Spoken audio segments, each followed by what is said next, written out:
So now it's time. It is time for me to show you how I create hyper clean shapes. The ultimate secret. How does Follygon do it?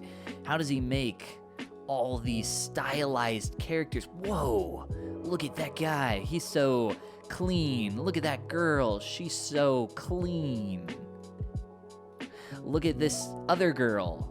She's clean. She's stylized. Look at this cool head. That's so clean. So clean. So clean. Clean, clean, clean. I get so many comments about how my work is so clean, and I don't really know what that means. But I'm going to show you how I create the shapes that I do and how I get some clean shapes. God, the word clean doesn't even mean anything anymore. It means nothing. It's nothing. It's just a nonsense word. Clean, clean. All right, let's get into it. Okay, so let me show you. Let's start with a sphere.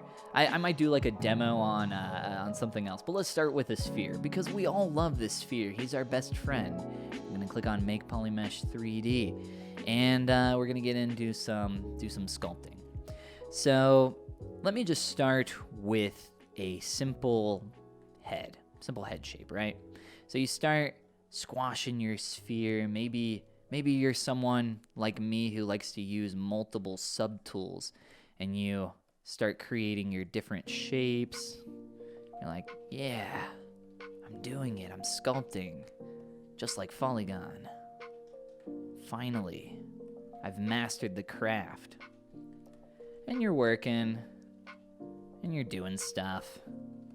You're like, okay, I see Follygon uses the pinch brush a lot. That's a cool brush. I think I can use that. You start pinching up, making some different shapes. And now I'm doing a bad job because I'm so good at creating clean shapes. So I'll get in here and we'll sculpt more, and you're like, all right, there's that, and then I know like there's some eye sockets here. Oh, that's getting stretched. Dynamesh. Polygon uses Dynamesh. I'm gonna use Dynamesh. All right, so there's the eye socket, and then there's like a nose, right? Like you gotta get the nose on there. You're like, all right, and then there's the barrel of the mouth. I hear him talk about the barrel all the time. It's all about the barrel, guys. So then you're working on your sculpting, and you like get it here, and you're like, whoa, why is my surface so like messy everywhere? Like, what's going on? Things are just like kind of messy and not looking super great. You're like, I know what it is. Subdivision. I need another subdivision level. So I'll add more subdivision levels. And oh no, what's happening? What's wrong? Things are getting messy. Things are getting crazy. Your surface is a mess. It's not looking good. So you're like, I know. Smooth brush. Hold shift. Smooth the crap out of it, right? You're smoothing things, and you're like, oh no, it still looks really bad. What is happening? How do I fix this? Where did I go wrong? It's okay. You didn't go wrong anywhere. You didn't mess up. This is all part of the process. Sculpting is messy, and you create dirty stuff in the beginning. It's the alien phase that I love to talk about, when things are awkward and not looking great. And you can try as you might with the smooth brush to clean things up, but no matter what, like depending on your resolution, it's probably still going to be really messy. So let me show you how you can clean up your geometry. And it is one button, one single button. You scroll down in the tool menu, you find geometry, you open up ZRemesher. You've heard of it before probably if you use ZRemesher. You take that slider and you crank it all the way down. You crank it as low as it goes, 0.1. That's pretty low. That's as low as it goes. So what you do is you click on that ZRemesher button, you let it calculate, you let it think for a bit, which I'm gonna do right now.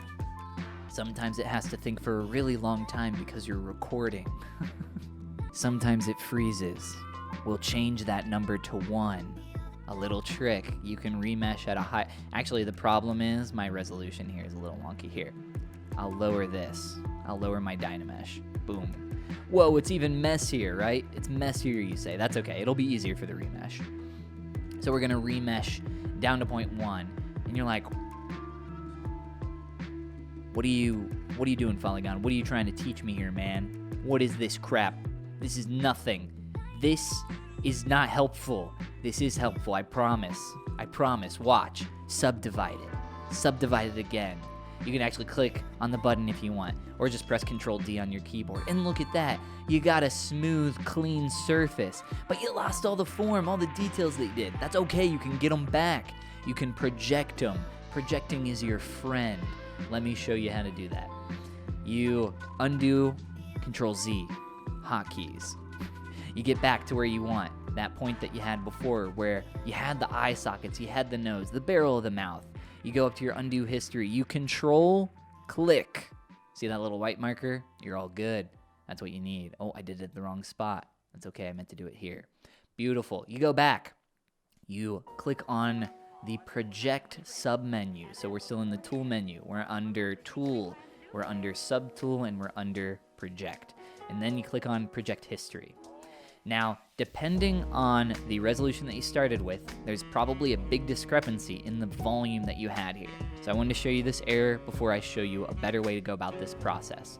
So from here to here, there's a big volume difference, and the projection distance isn't big enough. So you can undo and you can adjust the projection distance to attempt to make that cleaner. Just a little change there. I just made that, I think that was on 0.2 to begin with.